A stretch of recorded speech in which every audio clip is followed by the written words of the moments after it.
Hello, Dr. Taylor. My name is Michael McClure. What I do for a living is I manage jewelry stores. For over 20 years, I worked for Tiffany and Company, and after retiring from that position, I went on to work also for De Beers Diamond Jewelers up until March of this year. And I'm very happy to say that I've just landed a new opportunity with a jeweler called Fabergé.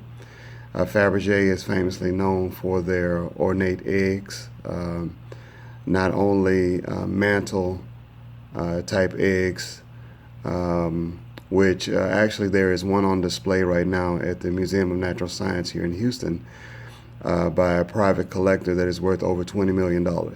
I haven't been there to see it yet, but at some point this week I'm going to go by there and take a look at it. But in addition to just doing ornate decorative eggs that are more for mantles and coffee tables and that kind of thing, the company owns four mines, one emerald, sapphire, ruby, and also tanzanite. So in addition to just what they're famously known for, the eggs, they do create fabulous jewelry with multitudes of color that I'm very, very excited about being a part of this company. We are getting ready to open a brand new store here in Houston. It's a London-based company, but we're getting ready to open their first U.S. store here in Houston that I will be in charge of. So right now I'm in charge of hiring the new staff, overseeing the construction of the store that we're building, hiring the security company, the cleaning company, all of those things right now I'm overseeing. So my time is about to be very busy between that and also finishing this last semester of the master's program. But the good thing about it is that I am working from home over the next few months because the store doesn't officially open until September. So that's a little bit about me and my career. Also, I did attend the China trip, and I have to say I had a great time, learned a lot. I would say the thing that interests me the most and that I learned the most from the trip was the train ride that we took from Beijing to Shanghai.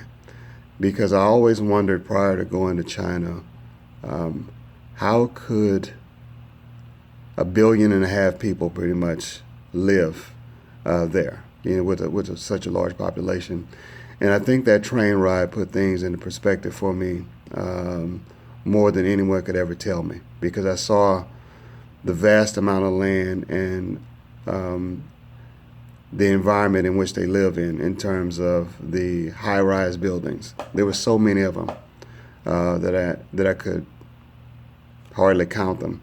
And the number of towns that we went through or cities that we went through, they were all just developed. Just development all over the place, and there's still even more development going on. So then there was one time that one of the gentlemen mentioned at one of the visits that we had.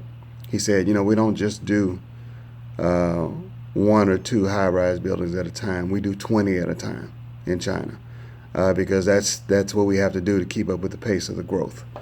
So I think that was the thing that I learned the most in terms of the single-family home as we know it here in the States or in Houston really doesn't exist there.